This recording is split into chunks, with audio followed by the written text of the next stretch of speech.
So imagine this. You're cruising along, having a great day.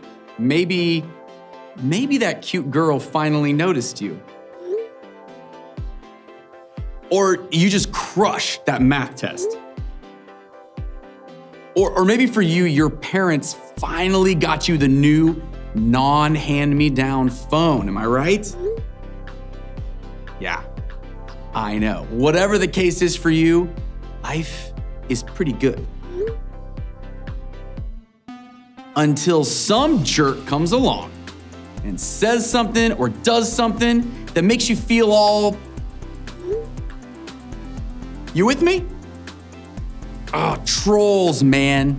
They're out there and they're just looking to bring you down. Not these kind of trolls. No, that Poppy's a good egg.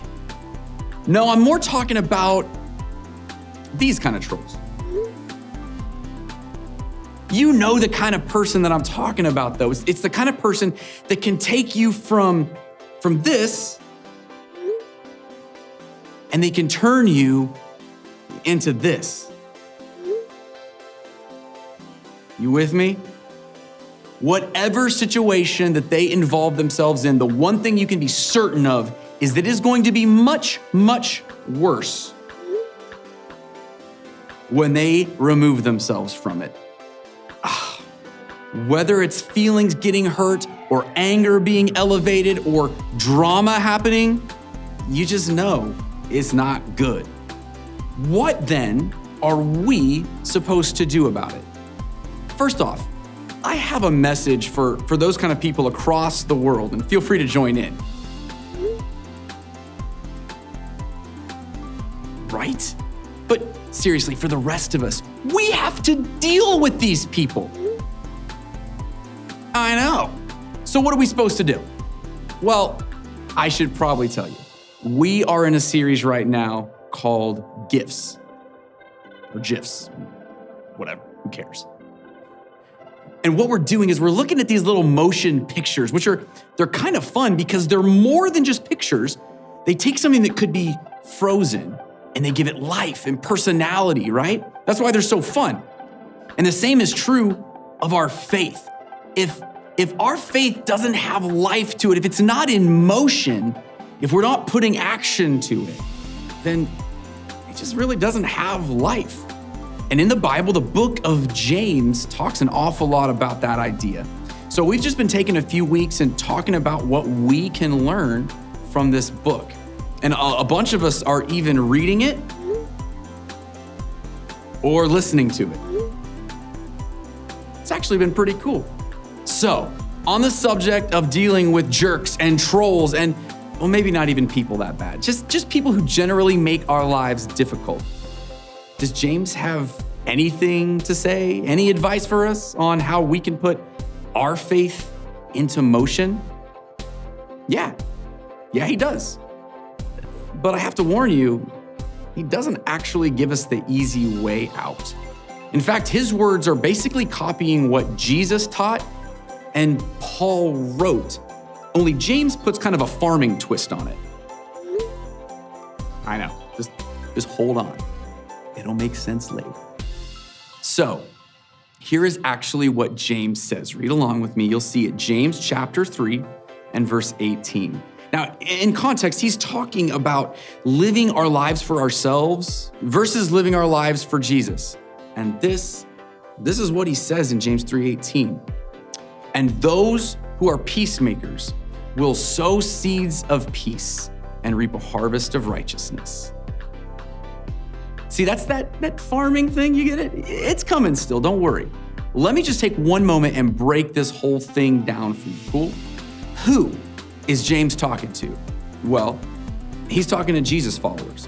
In fact, by the time James wrote this, it was pretty much understood that Jesus followers wanted to be peacemakers to everyone around them.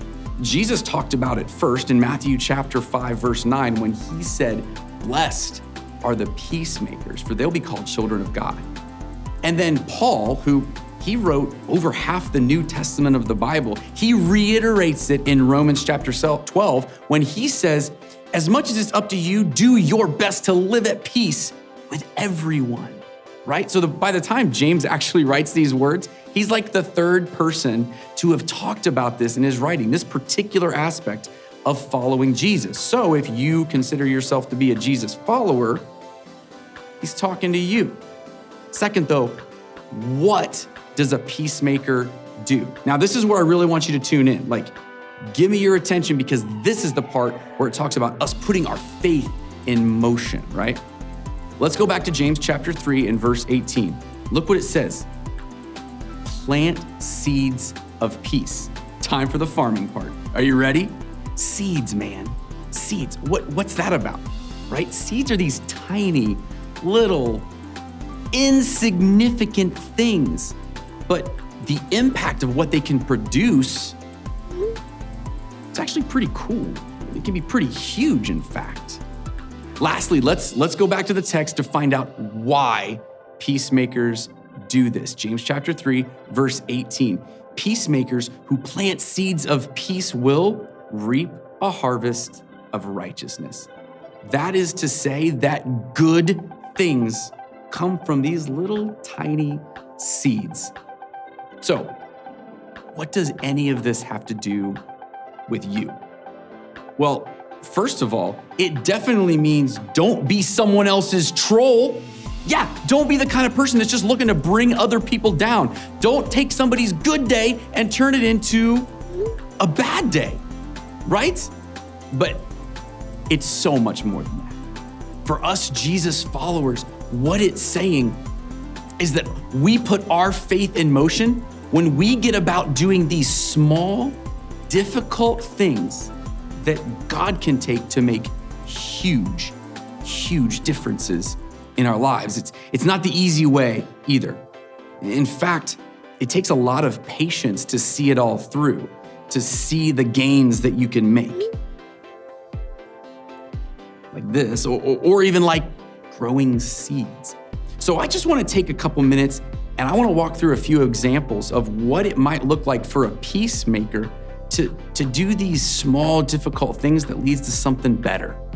Suppose someone's just running their mouth at you nonstop, and you're so tempted to mouth off right back at them, but really you know it's not gonna make the situation any better at all, right? So maybe the best thing for you to do is just to say nothing. Yeah, it may take a lot of self-control, but peacemakers, they do the small, difficult things. Or maybe someone's talking badly about somebody else and they bring gossip to you. Maybe the small, difficult thing that you need to do in that moment is just tell that person you don't want to hear it.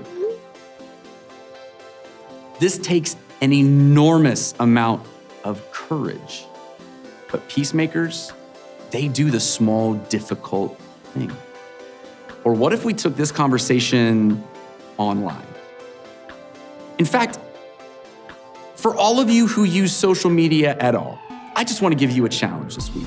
I want you to go back and look at all your old posts, all of them.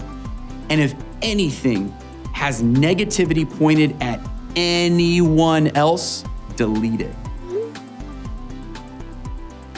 This takes a ton of humility. But peacemakers, they do the small, difficult things. You know, I bet if we really had a true conversation, every single one of us could think of one person in our lives who, for whatever reason, they're making us angry. Whoever it is for you, whatever the situation is for you, I think right now, God is challenging you to put your faith into motion and to go and make a little peace with that person this week. What's the small, difficult thing that you might have to do in that relationship? And if you're brave enough to do it, what's the big difference that God just might make in your life, whether it's now or you have to be patient and wait till later? Is it maybe like joy in your life? Or perhaps for you, it's just like the drama levels in relationships just come way down. Or maybe you just get to represent Jesus to someone who really needs to see him. Whatever the case is for you, this week, let's get out there. Let's do the small, difficult things that can make big differences.